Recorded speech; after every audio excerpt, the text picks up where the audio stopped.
Change the view for now. Okay, so we are at chapter 20 in the book of Genesis. If you happen to have the Eitz Chaim Chumash, we are on page 109. But easily enough, just turn to chapter 20 in the book of Genesis. We just read the story of the destruction of Sodom and Gomorrah, a story which reminds us of the opposite of the value of hospitality that we saw Abraham extending to the three men who turned out to be angels who come to visit him. But I want you to bear in mind as we continue now that the people of Sodom, the behavior of the people of Sodom, who are eager to get Abraham's guests, drag them out, and have their way with them.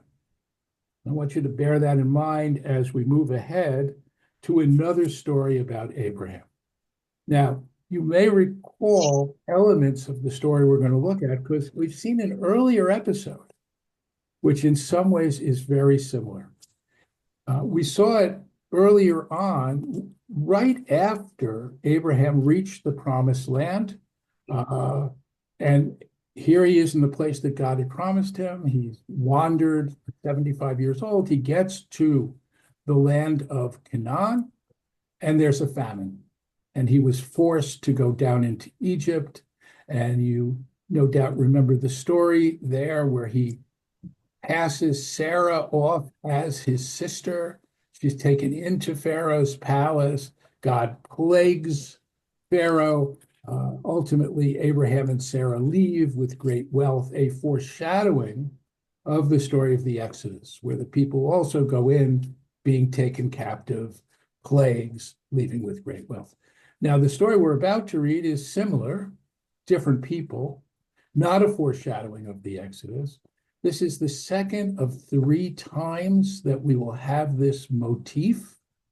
The third one will be with Isaac and Rebekah, where he too will pass his wife off as his sister. I don't know what to make about this multiplicity of texts. Are there three stories here which really were at the beginning one story that, like a game of telephone, we have traditions that have brought them down, and each time they are told and retold, the differences become greater? Was one of them the original story and the story of Abraham, for example, and Sarah going into Egypt, a version of that story which was specific to foreshadow the Exodus? Unclear. It may simply involve the fact that a man and a woman traveling alone is a dangerous thing, especially if she's a beautiful woman, and that she is likely to be taken captive. It may be as simple as that, hard to say. At any rate, we have three different stories. We're focusing on this one. And we see, I'm looking now at chapter 20, verse 1.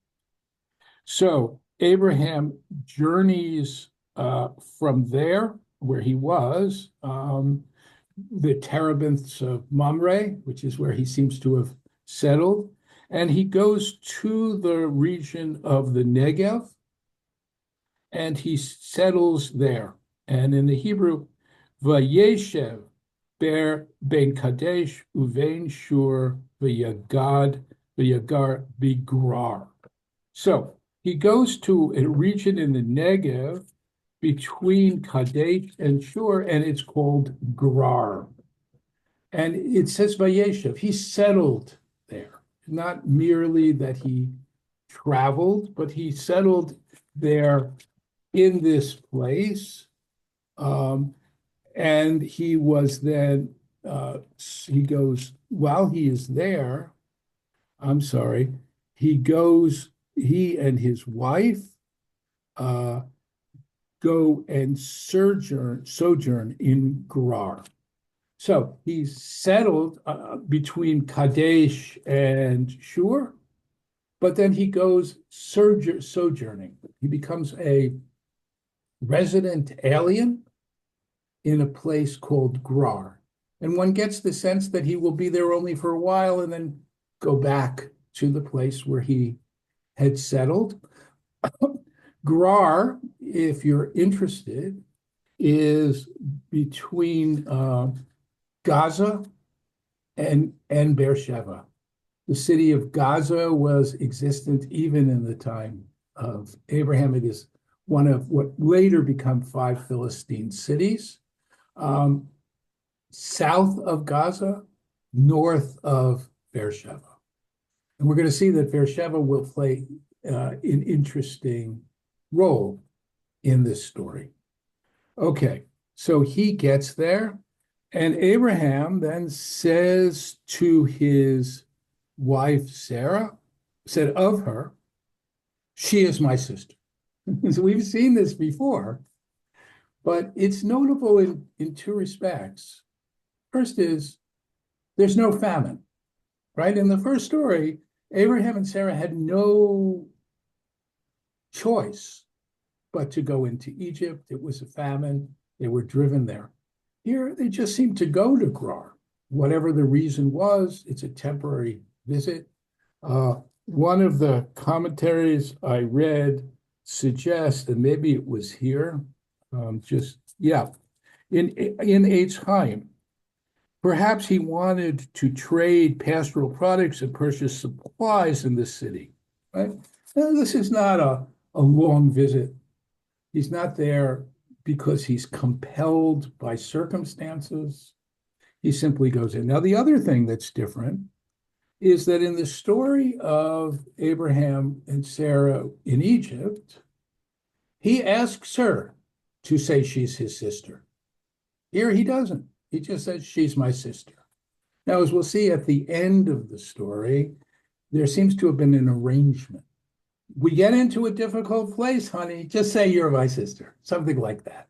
And at any rate, so the king of Gerar, it says, has Sarah brought to him. In Hebrew, it's vayishlach, he sends, vayikach, he takes, right? So one gets a sense that her beauty we have very few details here, but somehow this beautiful alien has been made known to him, and he sends to get her, and he takes her. She will, I guess, become part of the royal harem. He is the king. He's entitled to take. But God is there in verse 3. But God came to Avimelech in a dream by night, right? And if you look at the Hebrew, it's Vayavo Elohim. So as you know, Elohim is one of the names for God. It's a plural. It's generic.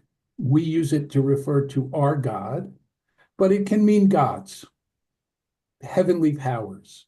So there's no sense that Avimelech will necessarily recognize this figure who comes to him in a dream as the Israelite God, but God in heaven, or gods in heaven, or one of the gods in heaven, something like that, come to him in a dream at night and says, Hine met al ha'isha asher lakach. You're going to die because of that woman you have taken. Why? He beulat baal. She's married. Whoa. Now, the idea that violating marriage seems to be a great sin, even among these people, is interesting. Abraham in the first story is afraid that they'll kill him and then take Sarah. The Pharaoh will kill him and take. It seems that adultery is worse than murder in these circumstances. Why? Not clear. But this vision that Avimelech has says, she's a married woman, so you're in trouble. And then we get this statement, Avimelech has not approached her, right? So he took her, but he hasn't gotten around to taking her to bed, right? So this dream is a kind of warning. Don't go any further, because if you do, you're going to be committing adultery, and then you're a dead man. Now, I think it's interesting on a couple of levels. The first is that, God is protecting Abraham and Sarah, as God has said. But also, the story that we will read immediately after this is that God remembered Sarah and she gives birth to Isaac. Now, here she was in the palace of the king of Gerar after being childless for years and years. She goes back. Whoa, she has a kid. And you can imagine people saying, well, apparently, when she was with the king of Gerar, she was able to conceive, right?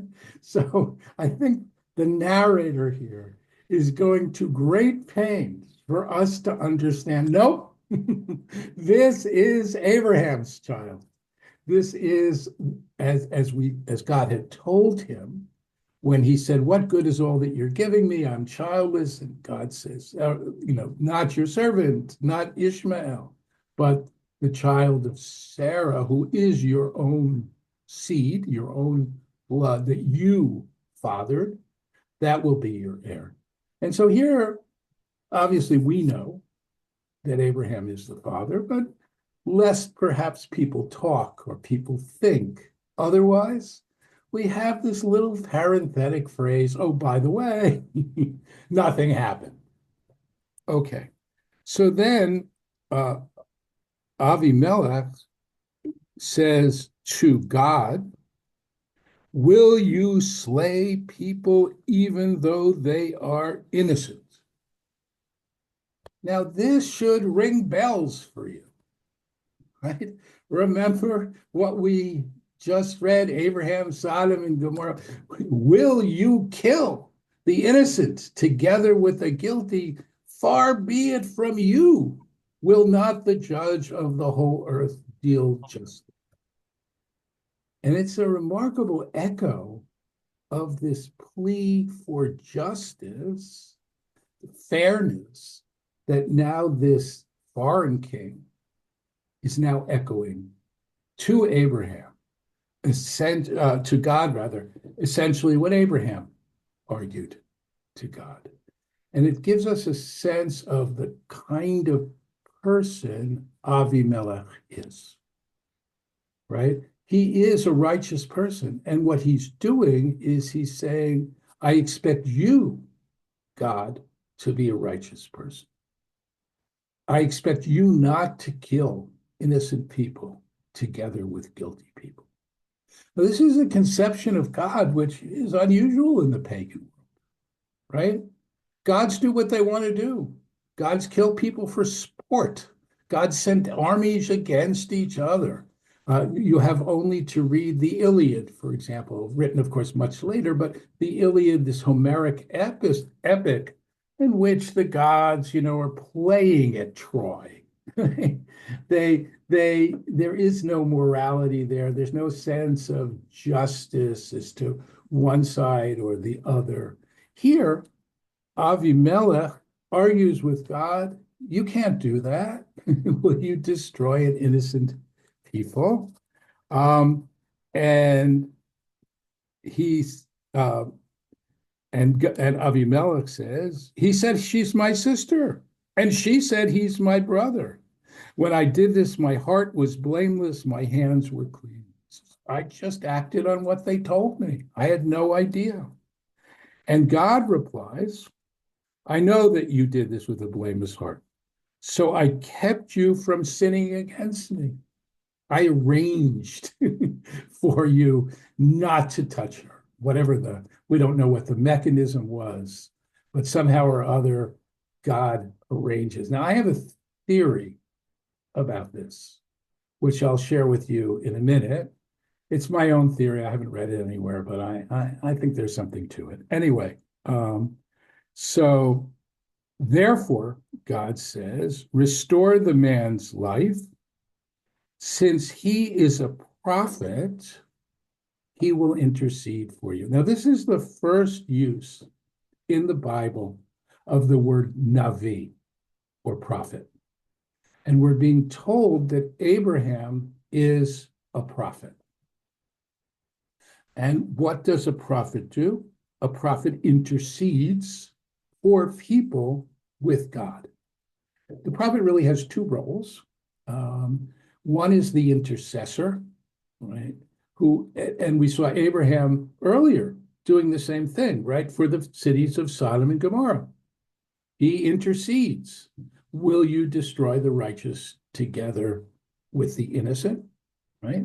And here too, he will intercede for you. The other role of the prophet, the better known role, is to speak God's message to people, to be God's voice in a sense. And all the classic prophets, Isaiah, Jeremiah, Ezekiel, they're all doing the second thing. Thus says the Lord of hosts, right? Moses, classic prophet. Thus says God, let my people go that they may serve me. Right? But it's important to realize that it's a two-way street, that the prophet in some sense stands between God and human beings to intercede for the people and to speak in the name of God to the people. It's interesting to me, we don't generally think of Abraham as a prophet. Not, I've outside of this biblical context, I've never heard him referred to as a prophet. But in Islam, he's a prophet. He's one of a series of prophets, culminating in the prophet Muhammad. And so the Quran is a collection of traditions, some of which are Jewish traditions that were picked up along with a lot of other traditions. And that idea of the prophet Avraham, Ibrahim, I think they call him, I'm not sure. There seems to be a basis for it in our tradition and right here. So he will intercede for you. It seems necessary that Abraham has to do this for God to absolve Avimelech of the penalty for his behavior. And if you fail to restore her, right, you will die. Not only you, but everybody who's with you. That is, will you destroy a people, right? And the answer is yes. Without Abraham interceding, you're gonna die. So the next morning, early, Vayashkem Avimelech baboker. And Avimelech literally got up early. We're going to see this again and again. We're going to see it with respect to Abraham very soon. Vayashkem Avraham. Getting up early in general means first thing. So not to compare myself with Abraham, but I got on an app on Sunday a notice that my car has been recalled for it's got to go in for a small potential problem. I got up early Monday morning because who knows how long the line is, right? And I called the dealer and I said, I got to get the car in, right?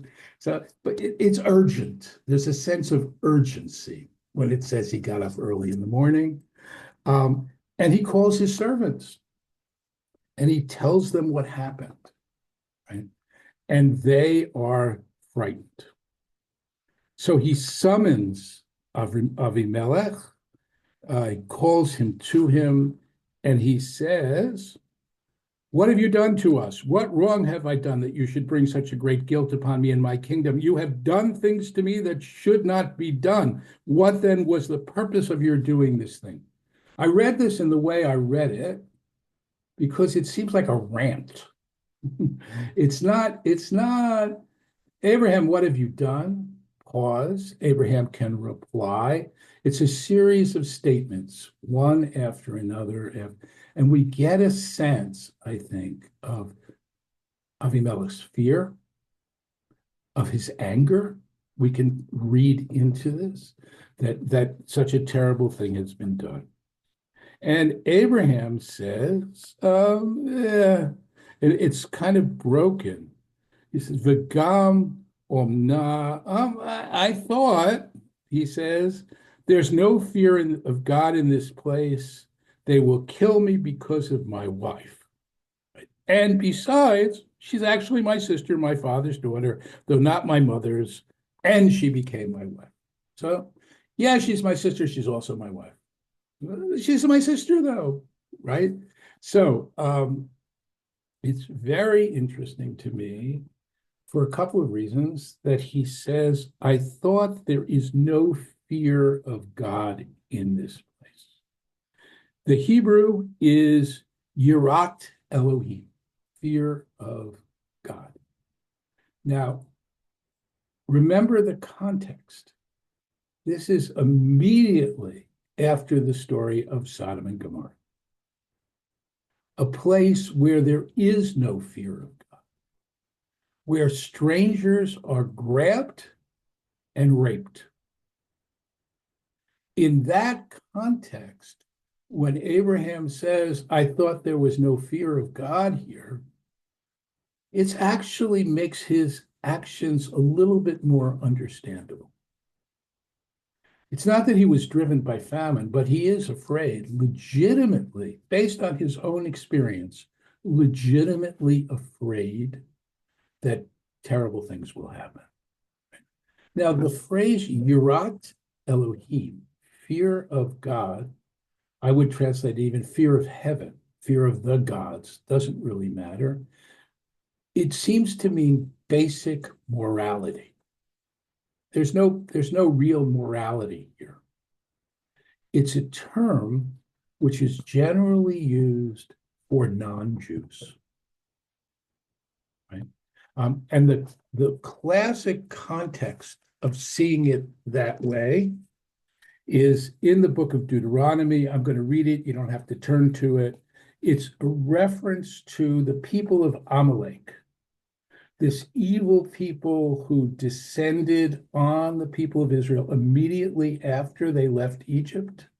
They attack them, and they, undeterred by the fear of heaven, Amalek surprised you on the march when you were famished and weary, cut down the stragglers in your rear.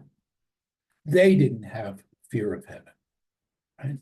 So fear of heaven seems to be non-Jews with a basic morality. And what I think is interesting here is the playoff between the people of Sodom and Gomorrah and the people of Gerar. There are good non-Jews in the world, right?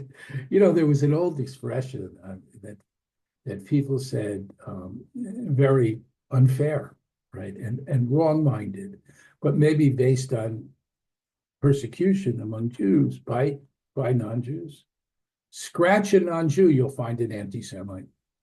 That is not the Bible's view. Right? We have good non-Jews who tried to act with righteousness and actually are calling God to account in the story to be righteous. The best example of that you can find, I think, is in the book of Jonah,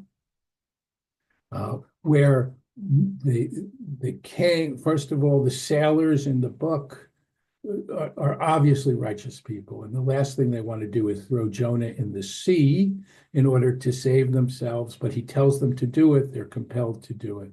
They pray to all the gods beforehand. They do anything they can to avoid it. And then we actually have the king of Nineveh, who immediately, as soon as he gets the word they're doing something wrong, he repents, and sackcloth and ashes, and all the people have to repent, right? So I think it's important to note that the Bible has a mixed view of those who don't follow Abraham's God. It's a mixed view, but it certainly respects and understands that there are righteous among all the nations, and not just among the Jewish people. There's a statement in rabbinic literature in Pirkei Avot, which says, the righteous of all peoples have a place in the world to come. If you're a good person, you go to heaven. You don't have to be an Israelite, right? That idea really, I think you could see a continuum from here to there. And therefore, so Abraham is trying to explain, well, she really was my sister. There's no reason to believe that this is true. Some rabbinic literature, some of the classic commentaries try to find a way to say, well, yeah, she was kind of his sister. It is true that the word achot can also mean lover. And we see that most clearly in the Song of Songs, where the beloved is referred to as achoti kala, my sister, my bride, right? So Hebrew does offer the potential for that ambiguity. And you could say, well, Abraham is taking advantage of that ambiguity, but he's clearly trying to create an impression which is not accurate. But, desperate straits call for desperate measures. And I had said to her, let this be kindness you'll do to me, whatever place we come to, say he's my brother. So now we get a sense of why he did not ask for permission, because they had an arrangement. When we are in these circumstances, just say you're my sister. Okay. So what happens? Avimelech takes sheep and oxen and male and female servants and gives them to Abraham, and he returns Sarah to him. Right. So he is paying Abraham a price for having done what he did to his wife. And he says to him, you can settle here. You should not worry. No retribution. In fact, I invite you not just to be a sojourner here, but you can settle here wherever you want. And to Sarah, he says, I herewith give your brother 1,000 pieces of silver. This seems to be an addition to the sheep, the oxen, and the servants. And this will serve as your vindication before all who are with you. The Hebrew is kisut einayim, literally a covering of the eyes. Now, it's an odd expression. It doesn't appear anywhere else in the Bible. It's hard to know what it means. The sense of the context seems to be that people will see what I did to you. I regretted. I put you in this situation, and I paid a price, not just to your brother, but for you. And therefore, you are cleared. That's what the translation says. You're cleared before everyone. Don't worry. Don't worry about the gossips. Don't worry about anything. I'm making this public act to show that, it's on me. Okay. And then Abraham prays to God, and God heals Avimelech and his wife and his slave girls so that they bore children.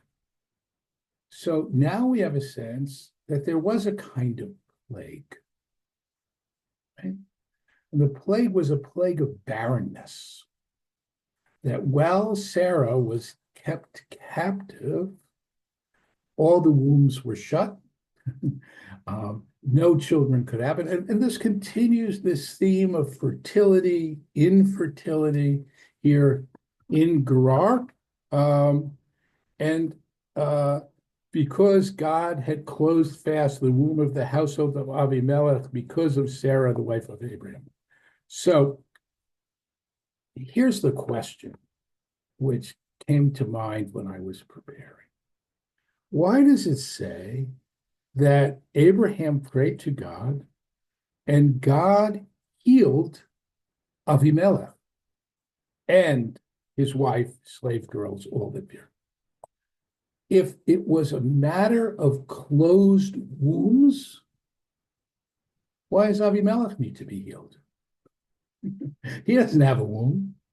Also, if the wombs were closed, no one would know it. Right? Right. In other words, how long had she been there after all?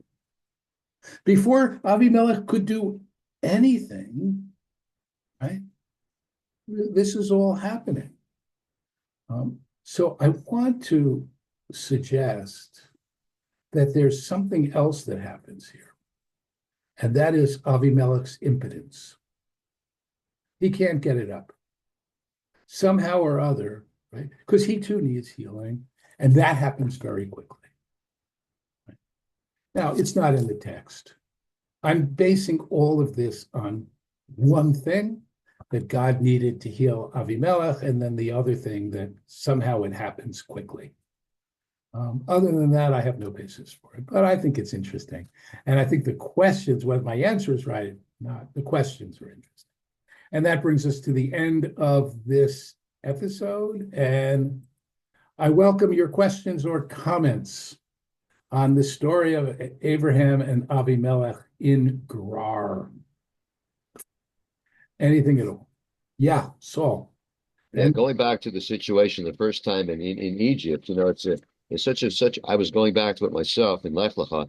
There's such a big difference because Paro chases Abraham out, get out of here. After the incident occurred, it's very short. There's no dialogue or anything. It's pretty much get out of here. In this situation here, there's a lot of dialogue between Abimelech and Abraham and Abimelech and God. Much different. Yeah, well, and I would go a step further. And you're pointing up to something that I didn't realize. What does Avimelech say to Abraham? Settle here, right? The whole land is before you.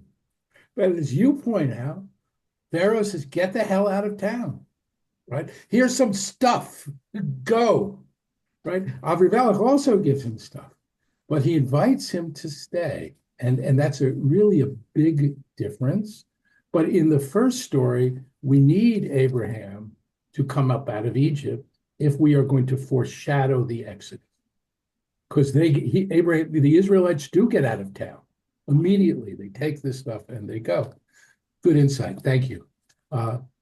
Sandy. So, Rabbi, the first time in Egypt, just to support what you said about Abimelech's being impotent, the first time God had the plague of impotence, right? Or God sent a plague Right. the first time for impotence, right? Well, the first time we don't know. It just you said that. I'm going back, or actually going ahead. No, going back. I think it was like chapter 12, maybe. Let's see. It just says plague, I think. Yeah, I think it just says plague. I don't think we have a sense of impotence. Here, it's not called a plague, right? We're just, God says you're going to die.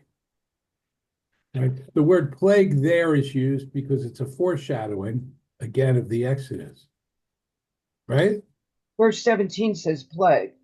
Yes. Where? Verse 17 of 12. Of 12. Yes, I agree with you. There we get a plague, but we get a foreshadowing, therefore, of the Exodus where there are also plagues. Right, but I remember, I think Janice asked you what the plague was then, and I thought you said impotence. I don't think so. I don't recall that, and I don't see why I would have said that. That's my memory, but it's probably wrong. It could be, and it could be in one of the midrashim, the rabbinic sort of readings in. I don't know. I I guess we can check the videotape. I don't know. At any rate, it would be interesting if I did or why I did. I don't know. Okay. Barry, did you have your hand? Yes. So the moral code here seems to be that if a woman is married, it's a terrible sin Yes. to take her. But you can murder the husband first. Yes. Yes. No, that seems to be, well, I would say that murder is not as bad as adultery. That seems to be a common theme here in these stories, right? She's going to be taken anyway. Don't let me be murdered. And here in this story, he says, oh, I could have committed adultery. Right. Yeah, I think that's right. And it's interesting when the idea that adultery is not just a capital crime, but worse. Yeah, I mean, I don't know. Yeah, so I mean, Abraham's solution is to pass his wife off as his sister. Well, so then he doesn't get murdered. Yes. So she's going to be. But in this particular case, it would have been a terrible sin, regardless of whether. Well, just the fact that she actually was married. Yeah. So I think the difference is this. The assumption is if he's married and it's an immoral society, right? They're going to kill him and take her anyway, right? So the question is, why should I have to die? Because you're going to be taken anyway. At least do me this favor and say this. It won't keep you from being taken. It will keep me from being murdered. I think that's, you want to justify Abraham's behavior, I would say that's how you justify it. Other Michael. Yeah, why? If he knows by going there, his wife is going to be taken, with him murdered or not murdered, she's going to be taken. Why would he put her and him in that position? Yeah. I mean, if he really doesn't know that it's an immoral society, if he thinks it's really an immoral society, why is he going there anyway? It's a good question. It does say that he went there sort of temporarily, right? That obviously long enough that he had to say he's her brother just to keep from being murdered. And she's going to be taken then. Let me give you a parallel, maybe. So certainly in medieval times, it was very dangerous to go on the highways. It was well known that they were bandits and so on, and you really risked at least having your possessions taken, if not being killed. But people did it, right? The awareness of potential danger is not the certainty of danger. And there's a willingness, I think, to take risks. And if the worst happens, not that it will, but if it does, this is our strategy. I think that's the only way you can see this. If Abraham thought that it was a certainty that she would be taken, it's hard to believe that he would do this. Well, I mean, especially here. In Egypt, it's a famine. They're going to die. They have no choice. Here, it doesn't seem to be that kind of circumstance. So it's dangerous to go on the road, but sometimes you go anyway. Well, it just doesn't make sense to me. It's a big enough. It's no certainty they were going to die in Egypt because not every Egyptian died from the famine. So that's not a certainty either. But just it's a certainty enough for him to lie about his relationship to her. Then why go? Well, it I seems know there's no answer. I will only say this. It sounds like they have a standing agreement. That's what it is. An open marriage? Not an open marriage. That if she gets taken captive, right, because she's an extraordinarily beautiful woman at her age, which Yeah, he was kind of up there. is well beyond the age of childbearing, nonetheless, extraordinarily beautiful woman, that there's always a possibility, so they have a routine, If it happens, even unlikely maybe, but if it happens, this is what we're going to do. Better than that, I can't do, Michael. It's a good question. I don't know where to go with it. Okay. Anybody else? We do have 15 minutes. We're going to get into the next story. Let me just okay. So chapter 21. And now we come back to the story. We've circled back now to the story about the guests, the angels who come to Abraham and who predicted, I will come back to you at this season in a year, and you will have a child. Now, this text should be, if you are a shul goer, you know the next two stories. You know them very well because they are the high holiday readings on Rosh Hashanah. Va'adonai pakad et Sarah, and God took note of Sarah as God had promised, right? So the idea of pakad, or taking note, seems to be related to the idea not so much that God remembers, but God is now prepared to act on what was promised.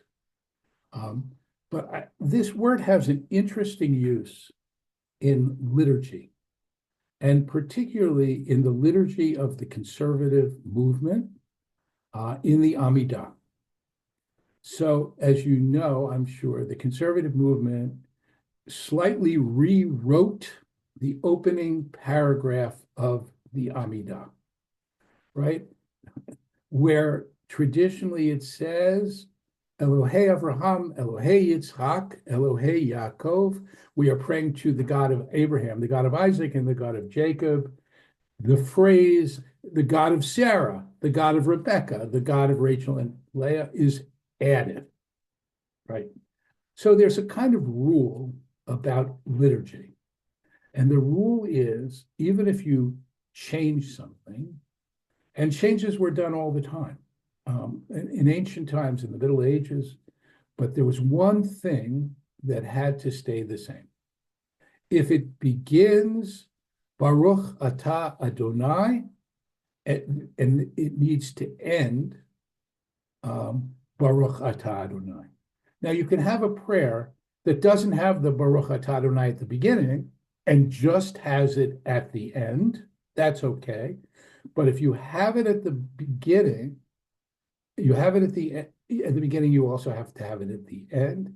And there has to be some matchup between the opening blessing and the end in terms of theme, in terms of content.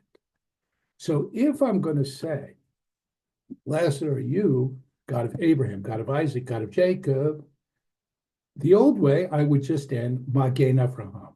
Blessed are you, the guardian or the shield of Abraham, the protector of Abraham, right? Because we bless God of Abraham at the beginning, so we bless God of Abraham.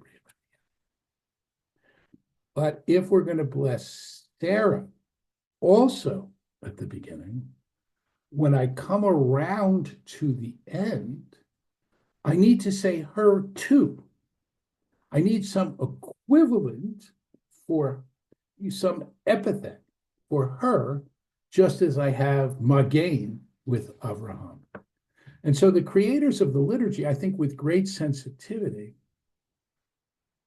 looked for a word that would be traditional, authentic, and appropriate to insert at the end of that paragraph, having made the change at the beginning. Now, Magain Avraham, which is what was always there traditionally, is actually from the book of Genesis also, right? Where God comes to Abraham. We saw this not long ago. He says, this is the beginning of chapter 15, right after Abraham rescues Lot. And he says to Abraham, Al tira Avram, anochi magain lach. I will protect you, right? So that's where that idea of Baruch atah Adonai magain Avraham comes from. Now I need a word for Sarah, and that's taken from here, from where we are in the Torah right now, right? Because it says Adonai pakad et Sarah, right? God remembers, takes note of, fulfills God's promise to.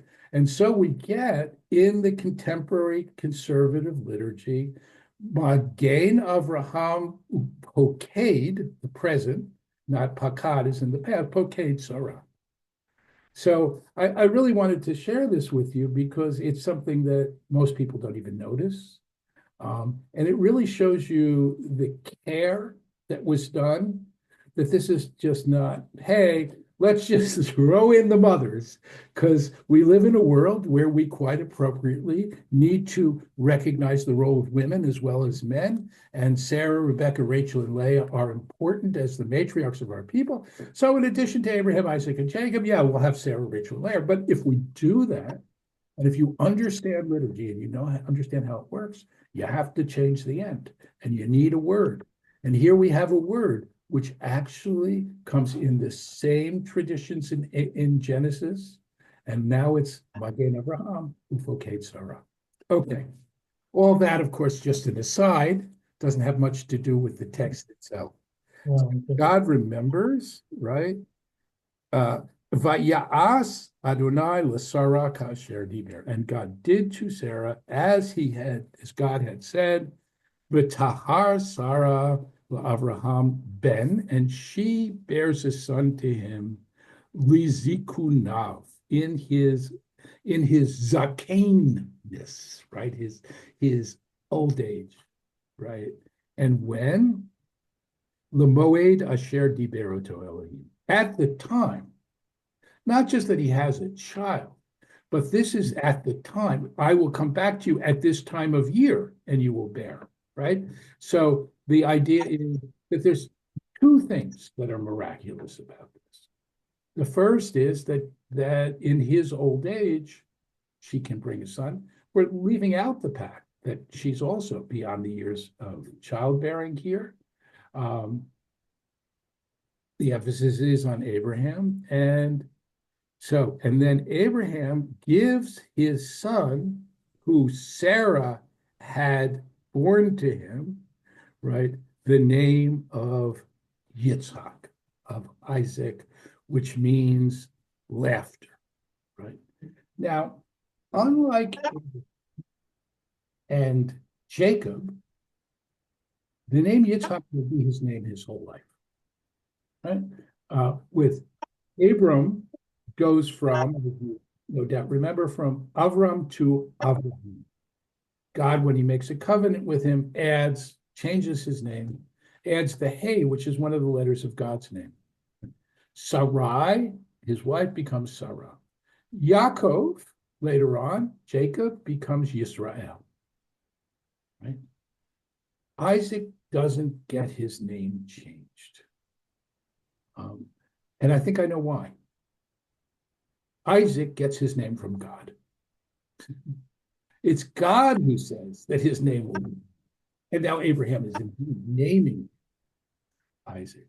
So God doesn't have to give him a new name because God's the one who gave him his name. At any rate, and then in verse 4, and when Isaac was 8 days old, Abraham circumcises him. Right? This was the covenant. This was the agreement. It's supposed to be done when the child is 8 days old.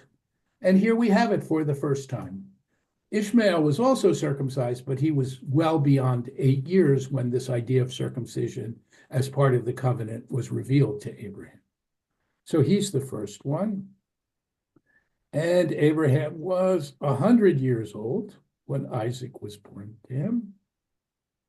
25 years after he left his father's house and wandered, and finally he has a son. And now Sarah says, here we get the name again, Schok Asali Elohim. It says God has brought me laughter. But the Hebrew is more ambiguous. Schok Asali, God has made me laughter. That is to say, perhaps a laughing stock, right? Or perhaps everyone is laughing with me. Hard to say exactly, but and she says, Kol hashomea yitzchak li. Everybody who hears will laugh with me, at me. And then she says, who would have said to Abraham that Sarah would suckle children? And yet I've borne him a son in his old age. And that is unambiguous. She is blown away that Abraham could have a son in his old age and more. Maybe he could have a son in his old age, but that I should be his wife for all these years, could possibly be the mother of this son. So we get very quickly, V'yigdal hayeled v'yigamal. He starts to grow, and he is weaned, and V'yas Avraham mishte gadol b'yom higamel et Yitzchak. And what, on the day that he is weaned, Abraham makes a big feast. This is like, we don't do that. Maybe they did this. At least you throw a kiddush. You think that the day of the child's weaning, which is actually right, the day that he becomes independent of his mother, self-reliant in terms of food, that becomes a huge deal, and Abraham throws a feast. Okay, I'm going to stop here because we're about to get into the story of Hagar and Hagar in the wilderness, a story which I will show you next week, really prefigured the Akedah, Abraham's near sacrifice of his son on Mount Moriah. So I want to read that story very carefully. I want to pay attention to the language because I want to show you how that same language will recur in the story of Abraham and in interesting ways. So let me just pause. Any final questions on this little section that we have read about the birth of Isaac? Go ahead, Saul. It was very interesting what you said about Magen Avraham Ufaket Sarah, because I got up for a little while. I used to teach in a reform in a reform temple. I used to teach B'nai Mitzvah, and they say Magen Avraham be'ezrat Sarah. So the conservative movement actually got it right. I think so, right? I don't know that there is a biblical place where you get the idea that God, helped Sarah, right? Magen Avraham, and even if there is, and I'm not aware of one where that language is used with respect to Sarah, but even if there is, here we have it in this context immediately after, a few chapters after Magen Avraham. So yeah, I think the conservative movement really did get it right in a very sensitive way. Yay us. Okay. Harry. Yeah, so I have an aside to your aside, in the form of a question. When the matriarchs are listed, why does this Rachel come before Leah? Ah, Yeah, I would expect the older yes, the older you would expect the sister to come first. Leah is the older sister, Yes, and in yes. some ways the first wife. Right. Although you have to understand she's first but not by a lot of time, right? If you read the text, I didn't realize this initially. When I read the text carefully, though, it's clear that that, and we'll see it when we get to it. It's clear that Jacob gets tricked. He thinks he's marrying Rachel, and winds up with Leah. He complains, and his father-in-law says, "Okay, work for me for 7 years, and you can marry the other one." But it seems clear he marries the other one right away, and then he owes 7 years of work. So the two marriages are fairly close to each other. But Leah is the older sister. That's absolutely clear. I think there is a general in the theme of the Bible placing the younger before the older. Jacob is also the older between his brother and Esau. Perhaps it reflects that. I don't really know. I'm just speculating. I will look it up. I'll take a look at the liturgy, some of the commentaries on the liturgy. It's a good question. Let me see if I can find out. Yeah. I mean, Rachel is the more beloved. Rachel is certainly more Is the one he. Yes, yeah, and yet, when it comes to being buried, it is Leah who's buried with him, and not Rachel, who dies on the road near. Michael. No, I was just going to repeat what he said. I was taught back in yeshiva a couple of years ago. Rachel was his beloved, so Yes. she got done first. It was as simple as that, the way I was explained. You could argue that, but they're not. I don't know. I'll just leave it at that. I don't know. But the other thing that's interesting to me about that is that they leave out Bilhah and Zilpah, who are the two maids who actually give birth to a great many of the 12 tribes. I think perhaps the reason is that they are counted as the children of the matriarchs rather than their own children.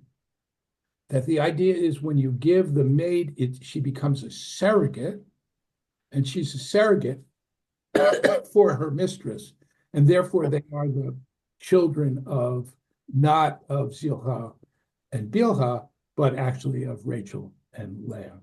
That's at least my speculation. I'll look into this, Michael and Barry. I will see what I can find out about the order. Good. Order seems to be important. We know this in the story of Joseph when he blesses his grandchildren, and he blesses the younger before the older, and Jacob does, and Joseph says, no, you got the order wrong. And he says, no, I know I got the order wrong. This is what I want to do. So birth order is important there in blessings. And here we are making a blessing, and we're doing it using the names of the matriarchs, but we do a reversed order. On that, maybe more next time. Anything else before we wind it up? Have a great week, everybody. I look forward to seeing you next. Thank you, Rabbi. You too. Good talk. So, Thank you for the class. Great class.